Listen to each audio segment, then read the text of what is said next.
Hey y'all, are you ready for today's video? Because I know I am. Oh, it's gonna be so good. And I honestly was thinking I could honestly talk about narcissistic trauma for a very long time, like for hours. And I think I decided to just stick with just this one aspect of narcissistic trauma that gets done to the body and to the consciousness. And so let me make sure really quick that all my stuff is on Do Not Disturb. Okay. Okay, yeah. So today we are going to quickly and briefly discuss narcissistic personality disorder. Now, I do want to throw out a disclaimer that I am not a doctor. I am not part of the matrix conditioning and university education, even though I did go to school for 4 years and I did double major in chemistry and biology. So I did briefly study some psychology classes. However, I am not certified by the Matrix to diagnose, treat, or anything like that. This is solely for your own entertainment, healing purposes. So, you can use your free will and decide if you want to perform this healing on yourself or not, or just be here for funsies. So, just throwing that out there, because this kind of energy healing is literally, it challenges the current conventional ways of treating narcissistic personality disorder in the first place. So yeah, that's going to be awesome. So if you guys have been following me for quite some time and quite a while, then you will know that the energy healing techniques that I teach you all how to do on yourself works and has been working for you. So I know you feel it, at least something that you have done on my channel. So, okay. I just want to say really quick what the definition of narcissistic personality disorder is, how Google defines it. I have it on this tab on my computer, but I'm actually going to pull it up on my phone really quick. What's so funny is, according to Google, they say that narcissistic personality disorder, it's like very uncommon. Only 200,000 people get it. I'm like, that is the biggest fucking lie, bullshit ever. Like, false.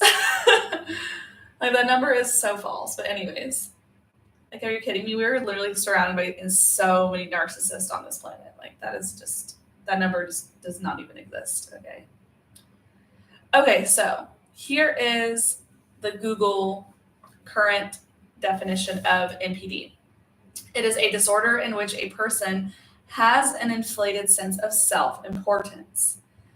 It's found commonly in men, but let me just say this, it is found in both men and women. It is not just men, and it's annoying that they're kind of like trying to create that stigma around men. Like, it's only reserved for men. Like, absolutely not. If you met my grandmother, you would think absolutely different.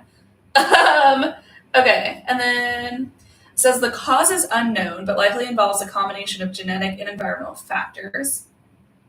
We'll get into that in just a second. Okay, so let's park that. And then symptoms include an excessive need, so this is how they project out into the world, an excessive need for admiration, a disregard for others' feelings, an inability to handle any criticism, and a sense of entitlement. Blah, blah, blah. Okay. And then they say that there's like different kinds of narcissist and, what triggers a narcissist. But basically the common denominator of narcissistic trauma is trauma. It is that inner childhood trauma. It is just like a series of dysfunction, negative experiences, a lack of parenting. Okay, it is a lack of having your basic needs met as a kid.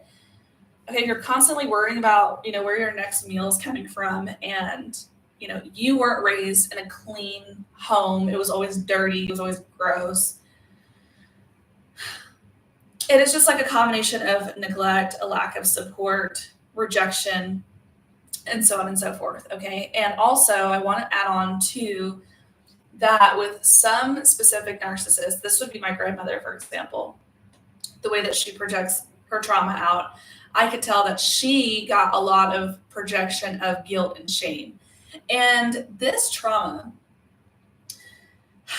I feel like this is not just something that you go through like one time in childhood. Like this is a constant projection of constant guilt, of constant shame, like just constantly being projected at you, like your entire upbringing. And so what ends up happening is one of two ways. This is literally what happened with me and my twin sister. Both started at the same time. We both had the same family dysfunction. Like we went through the same experiences, except we responded differently to those experiences because we're different souls, right? So with me, I absorbed a lot of that stuff subconsciously, and I did project out subconscious entitlement. I did project out, what was it? It was like it wasn't so extreme. Like it wasn't an extreme, I don't care about others. It was just like, I don't care about myself. Like I don't love myself. I hate myself, kind of energy. Except it was like the majority of my response to all of the trauma that I got inundated with was, oh my God, I don't want to keep perpetuating this. I don't want others to feel what I went through. I don't want others to feel that same kind of pain, that same kind of trauma, that same kind of dysfunction. I don't want other people to experience like losing, being robbed of their childhood because a lack of parenting and a lack of so many things. Okay. And so anyway, then there's the other side of it, which is you go through that same trauma, you get inundated with it, and instead of developing empathy and being empathic, what happens is you go, you know what, if this was done to me, then I'm going to do it to other people. And so you bury it down, like it's suppressed in your body, and you start projecting out all of this anger onto the world, onto society, onto yourself. And so that is what some people, say narcissists have, like this void where they don't feel anything or they don't have any emotions. Well, yes, they do have emotions. Yes, they do feel. They don't give themselves permission to feel because in their mind, in their delusional trauma mind, they believe that it is so excruciatingly painful to re-experience all that trauma, to re-experience all the emotions that come with it, to release it out their body. And so what's easier, they take the safer route, the easier route, which is I'm just going to, force myself over here, kind of split myself off and exist over here in this aspect of space off of this stream of consciousness. And I'm going to pretend like I don't have feelings. I'm going to be in this energy of, well, everyone's entitled to me and everyone should serve me and blah, blah, blah. And that's what I personally believe happens with that certain route of trauma. And there's so much to unpack here. And so anyway, what was the thing I wanted to park? Oh yeah. So according to Google, it says that it gets caused by genetic factors and environmental factors. Now, it is very true that narcissism and narcissistic traits can most definitely get passed down genetically. I actually just channeled that. And as for the environment, I definitely believe who you surround yourself with, who you choose to be around, who you don't have a choice to be around, it all affects you most definitely, and how you think, how you behave, how you respond, your attitudes, your expectations, and your overall state of being. So, yeah, all right.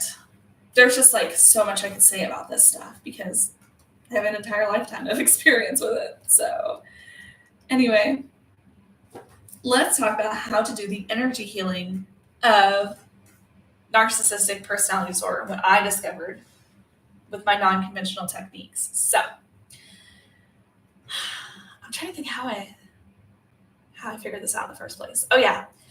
So I ended up channeling narcissistic personality disorder because I was like, there was something I saw on social media where this girl made a post and she said, if you're still attracting narcissists in your life, this could be why. And she explained how, one of the potentials is you believe in a narcissistic God.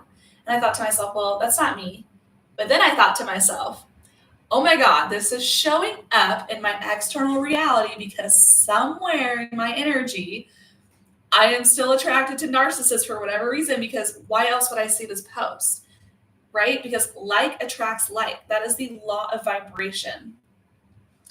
And so that is the biggest thing I always teach. And one of the things I have just experienced over and over and over and over for years, which is there's something outside of you that you see that you're confronted with in reality. And especially if it bothers you in some kind of way where you're like, why am I seeing this? Or what the fuck? That's not me, or whatever. If it triggers that kind of response, there is something in your energy unconscious that is playing in the background, which linked to this physical reality, something in the non-physical linked to the physical reality. So, and then I thought to myself, okay, interesting. Like, why is there narcissistic energy in my energy subconsciously still? Like, where is it? And so, I don't know how I thought of this. I think this is just how my brain works, how my soul thinks, or whatever. Anyway, and so I thought to myself, like, I'm gonna scan my energy for narcissistic personality disorder, and then I like immediately thought it was guided to my mental body. And so, for those of you who don't know, actually, I teach about this in my sexual trauma healing course, like all the different aspects of ourselves that exist in the non-physical. So, just a really brief recap: we have the astral body, the causal body, the etheric body, the empathic psychic body. We have an energy consciousness body. We have a sensual body. We have a mental body. Okay. Anyways, and you can actually heal all of these bodies. And so I thought to myself, like, okay, let me go scan my mental body really quick. And that is where a lot of the mind stuff is. And right now, the current energies are all about doing mind work and mind healing and just so crazy with the alignment. And so anyway, I was like, okay. And so then I went through my other filters and I said, okay, if it's on my mental body, is this happening consciously, subconsciously, or is it just like a part of my secondary life force energy? Am I still attached to it somewhere? And so I got that it was deep, unconsciously happening in my mental body. And I said, okay. I'm like, where is this manifesting? How many layers of this is manifesting? You know, how can I remove this energy, right? Because I grew up with narcissists. Like my entire family was narcissistic. And so of course I was going to absorb that energy somewhere. I was super susceptible in childhood to that energy. And so it left an imprint on my consciousness. And so anyway, I channeled that. There were 2 layers that were manifesting in the energy channels within. And I said, oh shit, like, okay. And I channeled that there were 2 layers total. And because this healing, it was so deep, like it was very similar to the energetic nervous system kind of healing where you take your time with it. You don't just remove all of the layers at once. Like you really have to be gentle with yourself because of how deep this healing was. And so, yeah, I said I removed 1 layer at a time as this was very intense. And so the way I did this, I don't have my selenite wand. Give me 1 second, guys.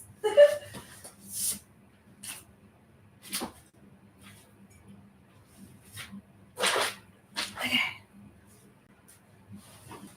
I took my selenite wand and I said, okay, I now heal and release. I know I look so funny and so silly with it right there.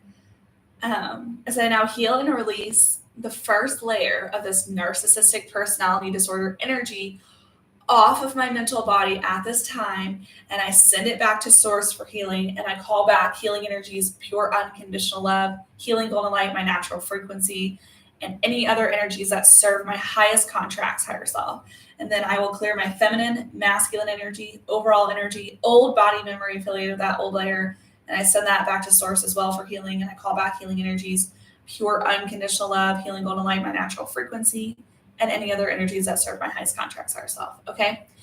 And then because it was super deep healing, I waited, I think about like 5 minutes or like pretty much longer than I normally wait to do this kind of healing.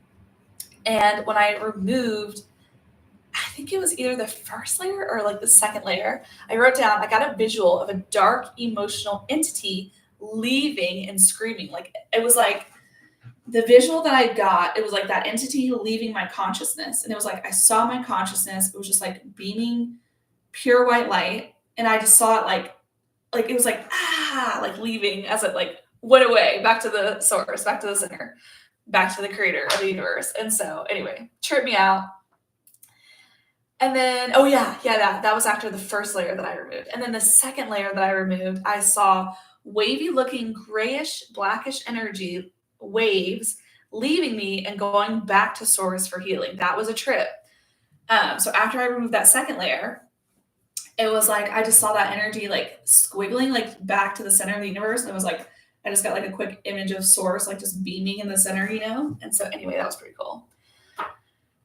And so yeah, and then that was all of the energy healing that I did with the narcissistic personality disorder. Now, I will say this. One of the things about narcissistic trauma is you really have to heal your inner child. You have to address those wounded inner aspects of the different inner childs that you have within you. And I've had so many different ones come forward where, like, let me give you an example. Let's see what was my most recent inner child healing.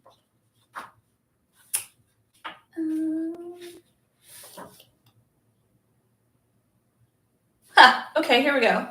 Whew, this is a good one. Okay, so I have this deep subconscious aspect of my inner child.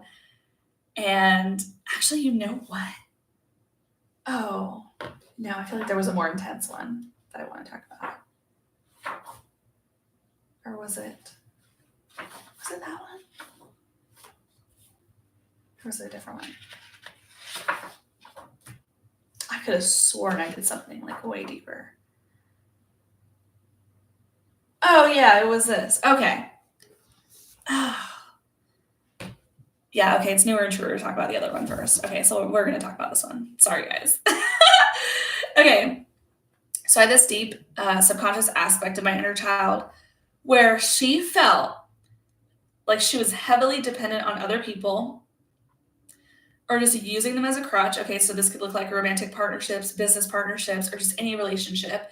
I was just using him as a crutch to look for other people and fulfill me in ways that I needed to fulfill myself first. I had to address her because subconsciously she was seeking out other people to satisfy her needs, right? Because that was just my inner child asking for help because she never had her needs met. And so that was just one way of that trauma playing out where, you know, if I were to go into a relationship and I'm like, hey, I need you to do this for me before I do it for myself, you know? And it's like, no.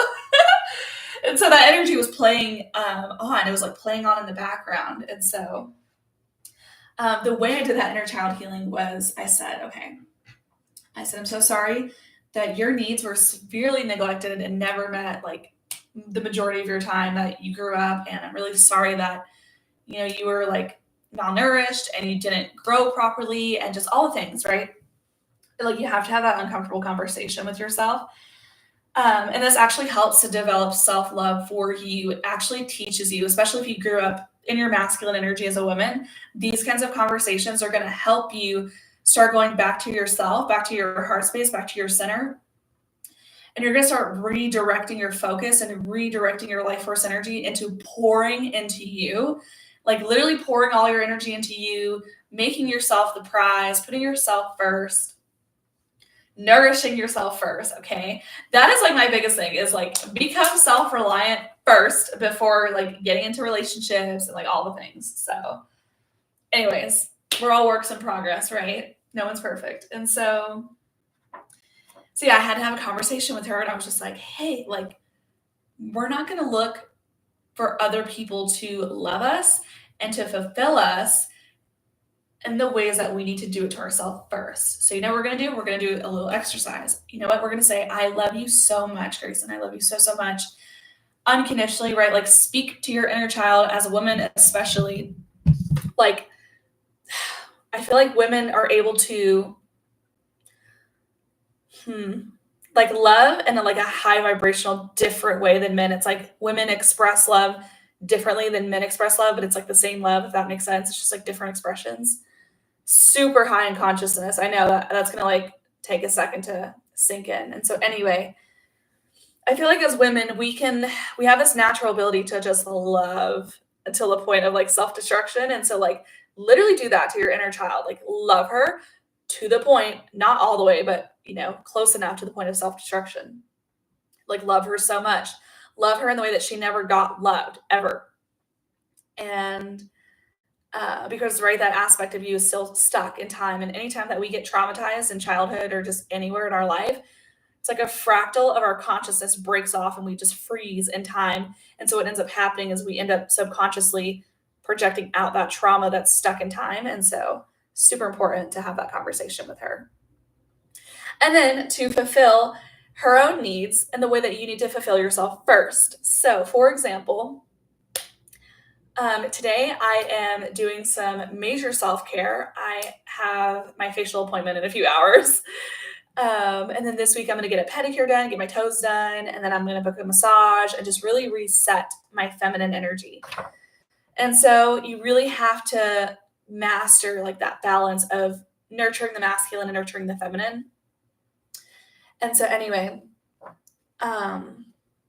it's just like finding out what works for you, right? But when you start to focus on nurturing your own feminine energy within, which gets severely traumatized and severely wounded, especially growing up with narcissists, you just get so used to like not putting yourself first. You get so used to just like in your masculine, you just get so used to just like doing to-do list constantly and like, just let me do it, let me figure it out. And then you just end up like neglecting yourself. You end up not nourishing yourself the way you need to. And so, and then like if you have that kind of trauma subconsciously going on in the background where you were severely neglected and all the things, and then you're like projecting it out onto other people and you're like, but I need you to do this for me first. Like, you know, so anyway, yeah, I'm so glad I caught that because, oh my God, like that just, ew, I like would not want to go into a relationship and still have that trauma playing in the background. Like, oh my God, no.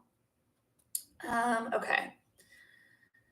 And so, yeah, one more thing I wanted to say about narcissistic trauma healing is it's not just in the mental body. Like it is going to be lodged in your throat chakra. So I have seen a lot of narcissistic programmings, conditionings, tendencies all lodged in the throat chakra. So if you're somebody who struggled with strep throat growing up, or you're constantly sick, especially having issues with your voice, right? Because narcissists don't like it when you speak your truth. They don't like authenticity, right? Like it drives them crazy because when you speak your truth, when you're authentic, you're very in tune with your emotions. You're very in tune with yourself, your true self, and they're not. Like they're completely disconnected. And so that's like nails on a chalkboard to them. And so, yeah, we can get that energy stuck on the front and the back end of our throat chakra. And I'm trying to think where else I have done narcissistic healing. So definitely in the throat, definitely in the mental body. Yeah, I don't know. I think I'm going to have to like go through my old healing books and just compile an entire list of like how I clear that energy out of my soul, basically, and out of my consciousness. And so personally, I believe that you can heal yourself and perform energy healing on so many things. And this is one of them. This is one of them that I truly, truly believe that you can start healing from. And it will initiate a bunch of massive ego deaths. It's going to initiate the collapse of that survival self that you formed after going through so much trauma in childhood.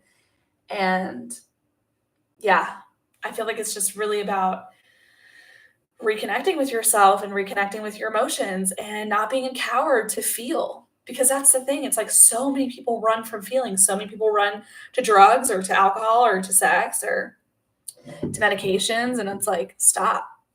I'm going to say it. Stop being a fucking pussy and feel your shit. Okay. I can do it. You can do it. All right. If I can do it, you can do it. So, and that is all I have for you guys today. And I was thinking, like, with this healing, I thought to myself, you know, if I can heal that narcissistic personality disorder energy off of my mental body, like, what other disorders could I heal off of my consciousness? What other disorders could other people heal off of their own consciousness? And so there was this book that we briefly discussed in my psychology class in university. And it was like, I can't remember the name of it, but it was like this huge book of like all of the disorders that were commonly known in society. And I think it was like 5,000 disorders or something. I can't remember. what the name of it was, but I thought to myself, like, oh my God, if I had access to that book, like I would just want to go through it and scan it and be like, okay, can I heal this? Can I heal this? And like channel like all the different stuff that I could do energy healing on. And it would just be so crazy. So cool. So anyways, just going to plant those seeds for now. So I'm going to wrap it up, and I'm thinking, I don't know what we're going to discuss next week.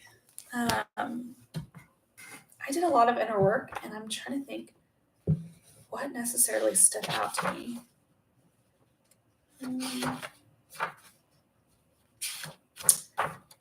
Yeah. I think I'm going to talk about this. I want to talk about how giving is weaponized in childhood. Like, if you had parents who constantly hung shit over your head, like, I do everything for you, and you have shelter, you have food, and I bought this for you, and I spent my last dollar on you, right? And it's just like giving becomes weaponized. I kind of want to talk about that next week. So some good inner child healing going on. And as for the moon energy, I think we're descending. We're waning. So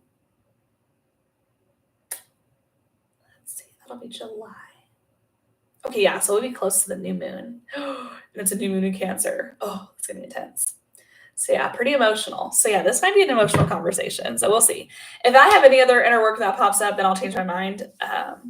But as for right now, we can talk about that inner child healing in the next video next Wednesday. So anyways, thank you guys for being here, and I'm so excited. Let me know how this energy healing goes for you, and definitely journal your experiences. Journal how, or like even self-reflect how different you used to think, and then how you think now after performing this energy healing. And I would say give yourself, I would say this energy healing takes about like 2 whole weeks to fully integrate into the physical body. So your neural pathways will change, like your brain will change just a little bit, like it is malleable.